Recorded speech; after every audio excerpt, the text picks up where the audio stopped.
Da Epístola do Apóstolo São Paulo aos Coríntios.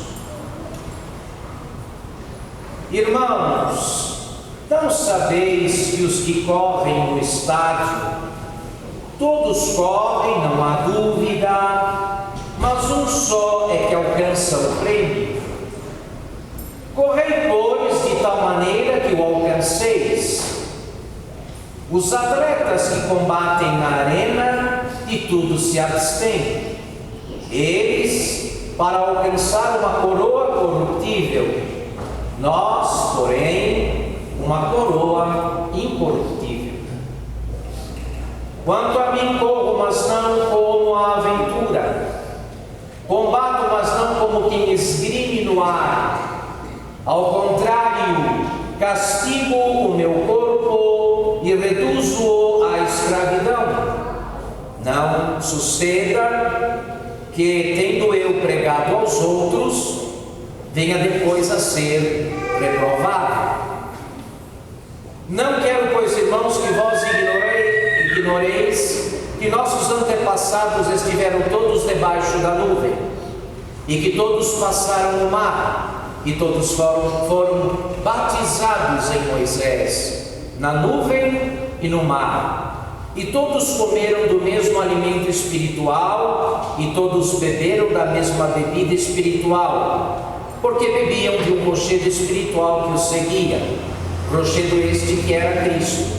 Todavia, Deus não se agradou de muitos deles. Do Evangelho segundo São Mateus.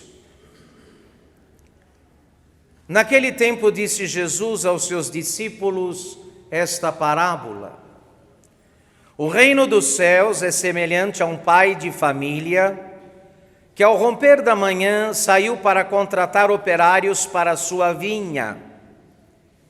E, tendo acertado com os operários 1 denário por dia, mandou-os para a sua vinha. Tendo novamente saído cerca da 3ª hora, viu outros que estavam na praça ociosos e disse-lhes: ide vós também para a minha vinha, e eu vos darei o que for justo. E eles foram.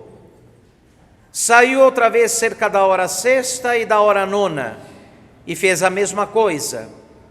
E cerca da 11ª hora saiu ainda e encontrou outros que estavam ociosos, e disse-lhes: por que estáis aqui o dia todo sem fazer nada? Eles responderam: porque ninguém nos contratou. Ele disse-lhes: ide vós também para a minha vinha. No fim da tarde, o senhor da vinha disse ao seu mordomo: chama os operários e paga-lhes o salário, começando pelos últimos até os primeiros. Tendo chegado, pois, os que tinham ido cerca da hora 1/10, cada um recebeu 1 denário. E chegando também os que tinham ido primeiro, julgaram que haveriam de receber mais. Porém, também eles receberam 1 denário cada um. Ao receberem, murmuravam contra o pai de família, dizendo: estes últimos trabalharam só 1 hora e pagaste-lhe o mesmo que a nós, que suportamos o peso do dia e do calor? Ele, porém, respondendo a um deles, disse: amigo, eu não te faço injustiça. Não ajustastes tu comigo 1 denário? Toma o que é teu e vai-te, que eu quero dar também a este último, tanto como a ti. Ou não me é lícito fazer o que eu quero daquilo que é meu? Porventura és tu invejoso porque eu sou bom? E é assim que os primeiros serão os últimos e os últimos os primeiros. De fato, muitos são os chamados, poucos os escolhidos. Em nome do Pai, do Filho e do Espírito Santo. Meus caríssimos, esta missa inaugura o preâmbulo, a antessala da Quaresma. Estamos no domingo da 70ª. Estas dezenas de dias nos quais caem os domingos, até a Páscoa. Este é o domingo da 70ª. O domingo que vem, 60ª. o seguinte, 50ª e depois a 40ª ou a 40ª, na quarta-feira de cinzas.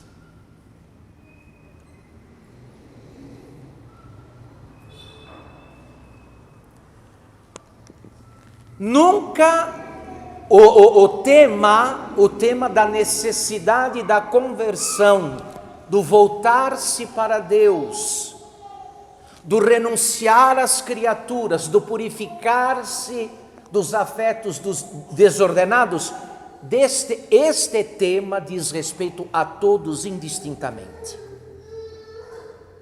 Dos que estamos aqui e dos cristãos que estão do lado de fora, todos precisamos em algum grau voltar ao Senhor. Os que entibiaram, os que esfriaram, os que deixaram de viver da fé, precisam voltar à devoção.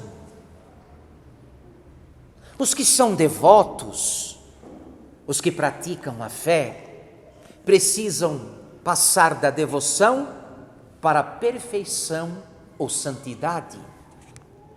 E os que estão na perfeição ou na santidade precisam adiantar e avançar para o heroísmo da caridade evangélica. Porque ninguém de nós pode dizer que ama a Deus com todas as forças e de todo o coração ainda. Não amamos. Quem de nós pode afirmar que seu amor a Deus é de todo o coração, de toda a alma, de toda a mente e com todas as forças? Não é. Não é.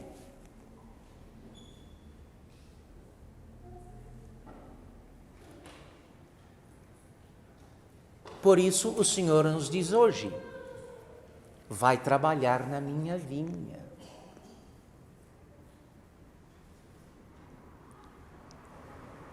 E o esquema simbólico da palavra mostra o Senhor se dirigindo, no curso de um dia, desde manhã até o final da tarde, procurando os homens para trabalharem na sua vinha.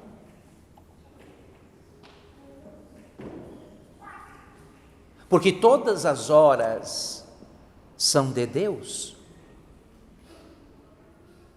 Em qualquer hora do dia da nossa existência, se pode e se deve ir trabalhar na vinha do Senhor. E aqui no caso a vinha do Senhor é a própria alma. Que quando bem cultivada, quando bem cuidada, produz frutos dignos da vida eterna, frutos que merecem a vida eterna. Diferente da vinha abandonada,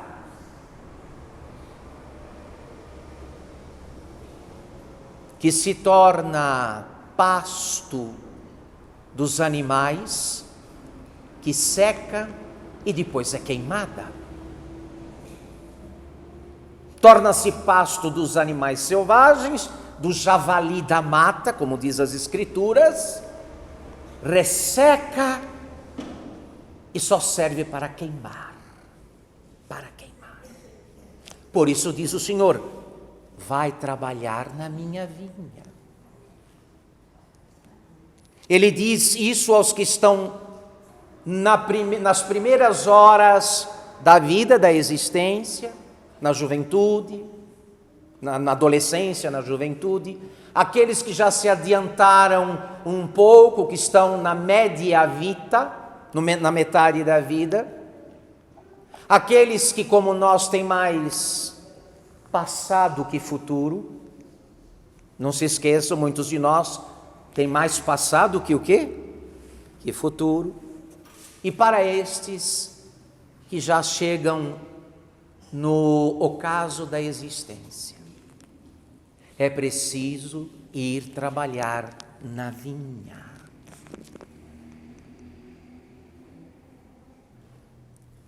É preciso voltar a cuidar da coisa mais importante. Quem sabe, quem sabe que tem um inferno a evitar e um céu a conquistar, entende muito bem a gravidade do convite do Senhor. Quem reconhece que tem um inferno a evitar e um céu a conquistar, não considera estas palavras, esta parábola, esta metáfora como algo que se possa esquecer. Afinal de contas, a minha salvação e a vossa pende deste instante que passa. Onde está dependurada a nossa salvação? Neste exato instante que nos escapa e que nunca mais volta. Nunca mais.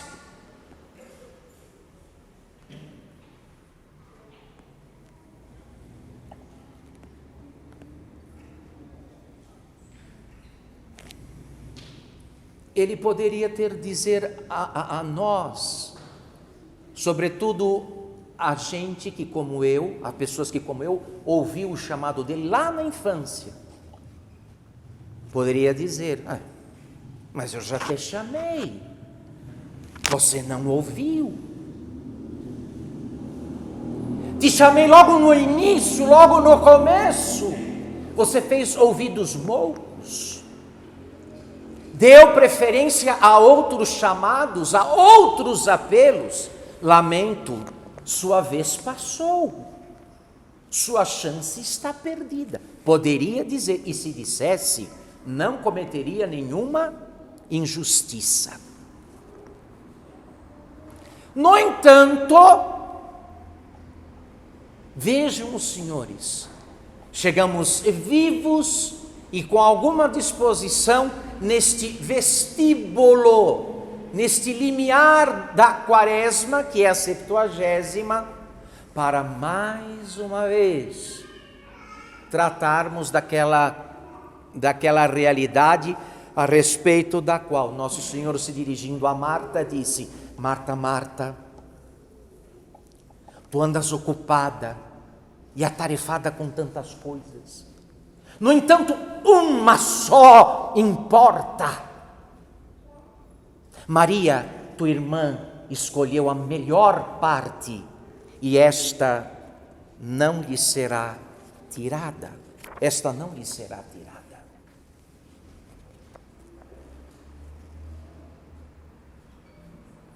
Então, meus caríssimos, eis o tempo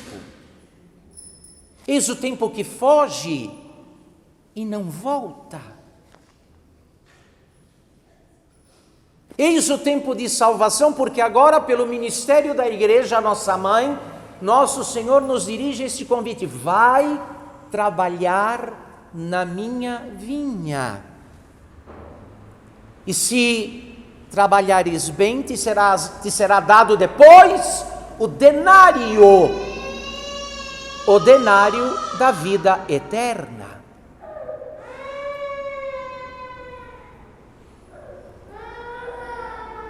Agora eu gostaria de fazer aqui uma espécie de fecho com relação a esta meditação.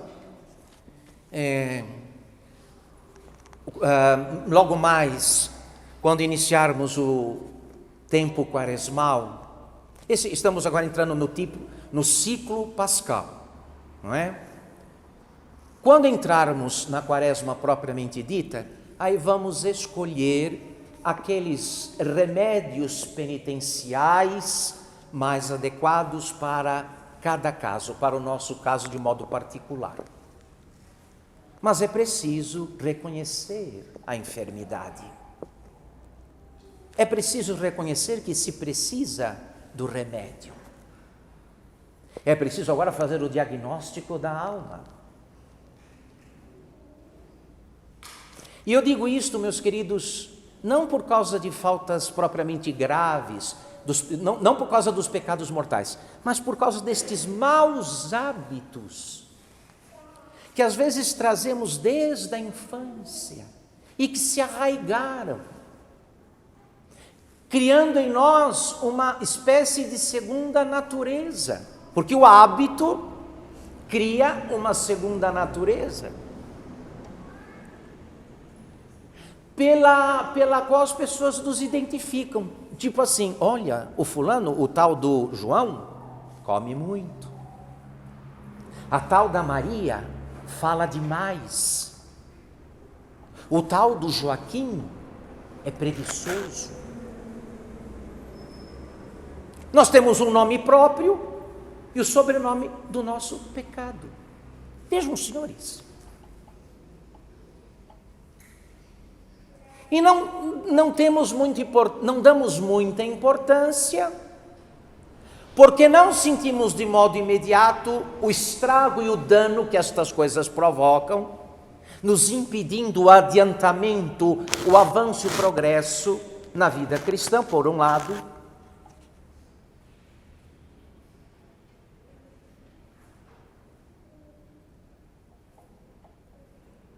E por outro, não sentimos, por um lado, e por outro, não temos a devida ciência, não paramos para reconhecer a origem destes males. Então seria de muito bom tom, seria muito salutar, e como início do trabalho na vinha do Senhor, começarmos a identificar estes pecados recorrentes que não nos abandonam, que vão conosco em cada confissão, e mesmo confessados, parece que ficam do lado de fora da porta do confessionário, nos esperando, né? Para subir no colo de novo e ir conosco. Então a primeira coisa a fazer é identificar o início deles. Quando foi que eles começaram? Que idade eu tinha? De quem eu copiei isso? Quem foi que eu vi fazer e comecei a imitar?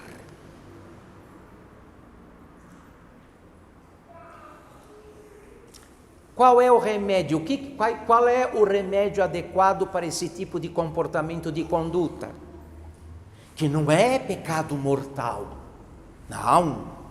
Mas é um empecilho, é uma pedra, é um impedimento. Ali eu chego, dali não passo. Não passo de modo efetivo para um outro grau, não subo um degrau, eu paro ali. As intenções vão para frente, a alma fica atrás. As intenções vão lá para frente. Imagina, quem dentre nós não tem intenção de ser um grande santo? Todos temos. Todos temos. Mas quem está disposto a fazer o que é necessário? Segundo aquela observação sapientíssima do padre Lacordaire, que dizia de modo muito sábio, para descer não é preciso esforço nenhum. Precisa esforço para descer? Para subir precisa. Para subir é preciso esforço. Para descer é só seguir a natureza.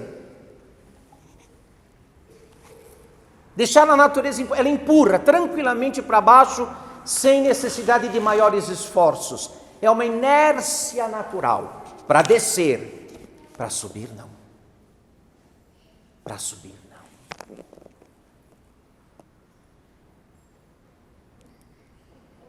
Então, vamos responder de modo adequado a este convite de nosso Senhor Jesus Cristo.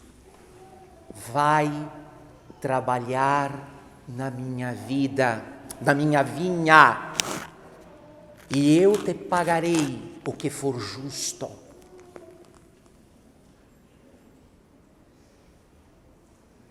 A primeira coisa é fazer, é não se acomodar com este engano diabólico que sossega de modo perigoso muitas almas, com aquela ideia de que eu não mato e eu não roubo. Satanás, quando perdeu o posto que ocupava no céu, não tinha matado ninguém, nem roubado ninguém.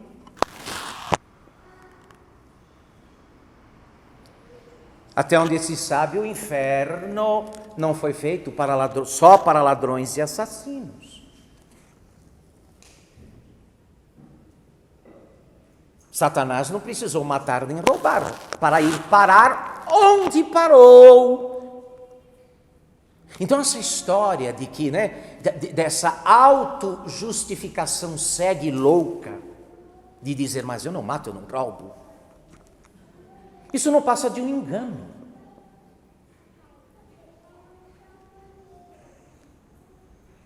É preciso cultivar a vinha, meu irmão, minha irmã.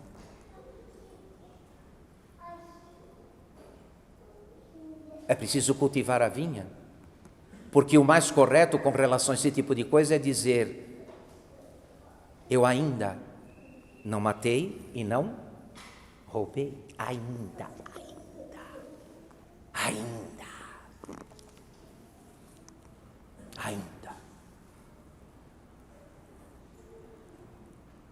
Que é outra coisa extremamente necessária para o adiantamento, para se trabalhar na vinha do Senhor e progredir no trabalho, no serviço, a sistemática desconfiança de si mesmo. Quanto alguém confia em Deus? Quanto aprendeu a desconfiar de si mesmo. E do ponto de vista, olha aqui, do ponto de vista das ilusões e das mentiras que nós contamos para nós mesmos, as piores são as ilusões e as mentiras religiosas. Essas que dizem respeito ao nosso trato com Deus e ao cumprimento dos nossos deveres. Quer chegar à santidade, quer chegar à perfeição, quer adiantar, quer vencer os teus maus hábitos, os teus vícios, os teus crimes e pecados, desconfia de ti mesmo. Reza como rezava o grande São Filipe Neri: Jesus, cuidado comigo, eu te traio e eu te vendo.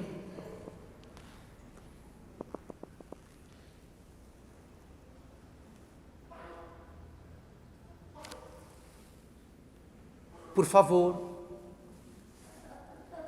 uma vez que durante todo este período o Espírito Santo, através dos evangelhos e da igreja, vai nos indicar os meios, os modos, as formas de chegarmos a uma coisa, a um estado de coisas que mereça o nome de conversão.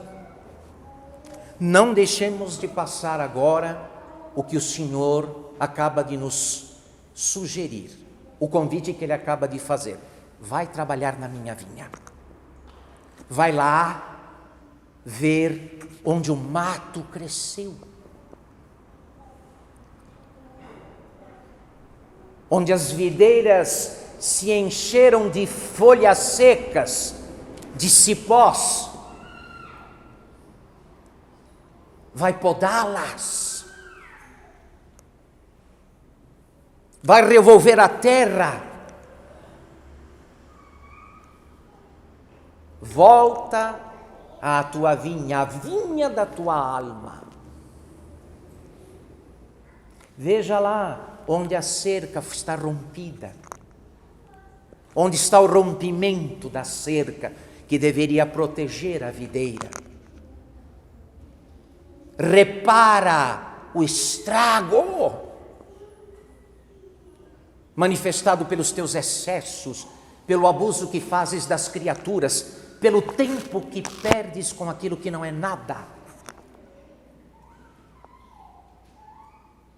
Procure identificar onde foi que este mal começou. Este que não larga de você e do qual você não larga nunca. Quando foi que começou? Por que começou? Em quem você se inspirou, se encostou para copiar esse tipo de coisa? Marca isso. Traz isso diante de Deus. Qual é a virtude oposta? Qual é a virtude que se opõe a esse mal? Aprende essa virtude e pratica como remédio, como curativo numa ferida purulenta. E é assim, senhores e senhoras, que vamos aproveitar de modo cioso este tempo que talvez não se repita. Quem sabe se ainda vai ter mais uma 70ª e uma 40ª para cuidar desses assuntos que definem todos os demais. Quem sabe? Se ainda terá tempo, estará vivo para decidir este assunto que define, determina todos os demais. Não há tempo para perder, porque a salvação pende deste instante que nos escapa e que nunca mais volta. Não negocie com Deus o que você não tem, é coisa feia. Passar cheque sem fundo é coisa deste estelionatário. Então, como é que você vai negociar com Deus um depois, um mês que vem, um ano que vem? Você não tem isso. Onde você tem isso? Onde está o teu depois? Em que gaveta ele está guardado? Em que conta bancária? Você não tem para negociar com Deus nenhum depois, nenhum mês que vem, nenhum ano que vem. Ninguém tem. Só temos este instante que nos escapa. E mais nada. Portanto, como diz o Espírito Santo nas Escrituras, hoje, não amanhã, hoje, se ouvirdes a voz do Senhor, estamos ouvindo, ide trabalhar na minha vinha. Hoje, se ouvirdes a voz do Senhor, não endureçais os vossos corações. Em nome do Pai, do Filho e do Espírito Santo.